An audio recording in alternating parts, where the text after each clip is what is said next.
Hello সবাইকে, আমি বিপাশা। আজ আমি চলে গেছিলাম বাজারে পুজোর জামাগুলো ফিটিংস করানোর জন্য। হ্যাঁ, দুপুরবেলাতেই বেরিয়েছিলাম। এখন পুজোর বাজার সকাল বিকাল দু টাইমেই অনেক ভিড় থাকে, তাই আমি ভাবলাম দুপুরবেলাতেই আসবো, যাতে আমি আমার কাজটি তাড়াতাড়ি করতে পারি। আর দুপুরবেলাতে বেরোনোর জন্য আমার খুব জল তেষ্টা পেয়ে গেছিলো, এর জন্য একটা জলের বোতল কিনে নিয়েছিলাম। এখন পুজোর বাজার, তাই সারাদিন দোকান খোলা থাকে। ইভেন আজ তো বুধবার, আর বুধবারে আমাদের বাজার বন্ধ থাকে, তবু আজকে খোলা আছে কারণ পুজোর বাজার। বেশ ভালোই হলো। ফার্স্টে চলে গেছিলাম কসমেটিকের দোকানে। এতদিন বেশ ভালো ছিল, আমার দিদি সবকিছু কসমেটিকের বাজার করতো আর আমি সেগুলো ইউজ করতাম, কিন্তু দিদির বিয়ে হয়ে যাবার পর আমার ওপরে দেখো সবকিছু আমাকেই কিনতে হচ্ছে। বেশি কিছু না, একটা লিপস্টিক, একটা মাস্কারা আর একটা নেচার্সের অ্যালোভেরা জেল। আমার মুখ যে কেমন আমি বুঝতে পারি না, যে কোনো জিনিস যে কোনো প্রোডাক্ট আমি ইউজ করি না কেন আমার মুখে শ্যুট করতেই চায় না, আমার মুখে ব্রণ বেরিয়ে আসে। তাই ভাবলাম যে নেচার্সের অ্যালোভেরা জেলটা ইউজ করব। জানি না এটা নেবার পর আমার কি অবস্থা হবে। লোটাসের ক্রিম কিনেছিলাম, সেগুলো আমার মুখে শ্যুট করছে না, সেজন্য আমি আমার দিদিকে দিয়ে দিয়েছি। তো যাই হোক, এরপর চলে গেছিলাম দর্জির দোকানে। কাকু তো আমাকে বলছিল তুই এমন টাইমে আসলি, আমি বাড়ি যাব খেতে, তুই এই টাইমে চলে এসেছিস। তো যাই হোক, কাকু আমাকে ফিরিয়ে দেয়নি, আমার কাজটা করে দেবে বলল। আর আমিও কাকুকে বলে দিচ্ছিলাম যে কোন ড্রেসটা কি করতে হবে। আর জানো তো, আজ আমার একটা ভালোবাসা মানুষের সঙ্গে আমার রাস্তায় দেখা হয়েছিল, আর তিনি আমাকে এসে বলল যে আমার ভিডিও নাকি উনি দেখে। তো এই কথাটা শুনে যে আমার কতটা ভালো লাগলো সেটা আমি বলে বোঝাতে পারবো না।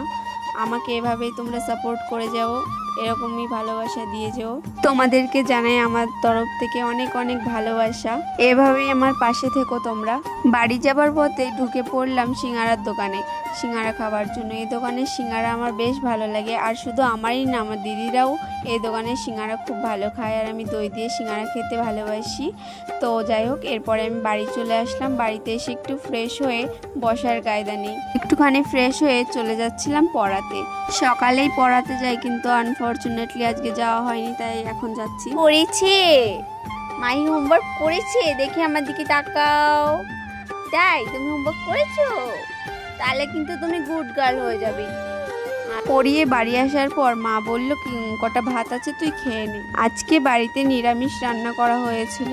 খাওয়া দাওয়া শেষ করার পর চোখ পড়লো উঠোনের দিকে। উঠোনে দেখলাম প্রচুর ঘাস হয়েছে, তাই ভাবলাম আজই আমি পরিষ্কার করব। আসলে আমাদের বাড়িতে কিছু কাজ হয়েছিল, ঘর ভেঙে আবার একটা নতুন ঘর করা হয়েছিল, যেটা সরকারের থেকে এসছে ঘর, তো সেটা করা হচ্ছিল। সেই কারণে উঠোনে অনেক কিছু রাখা ছিল। আর কেমন বৃষ্টি কাদার দিন গেছে তোমরা তো জানোই, তার জন্য উঠোনে সেরকম ল্যাপা বা কিছু করা হয়নি, এর জন্য ঘাসগুলো আরোই বড় হয়ে গেছে। আর সামনেই পুজো, আমাদের বাড়ির সামনেই পুজো হয়, পরিষ্কার না করলে হবেই না। তার জন্য আজকে আমি ভাবলাম যে পরিষ্কার করার জন্য বসে পড়ি। আমি 5টার সময় কাজে বসেছিলাম, আর 6টার সময় তো সন্ধ্যা হয়ে যায়, এর জন্য 1 ঘন্টাই মাত্র কাজ করতে পেরেছিলাম। এর জন্য পুরো কাজটা আমি কমপ্লিট করতে পারিনি। অবশ্যই আমি কালকে পরিষ্কার করে নেব পুরোটা।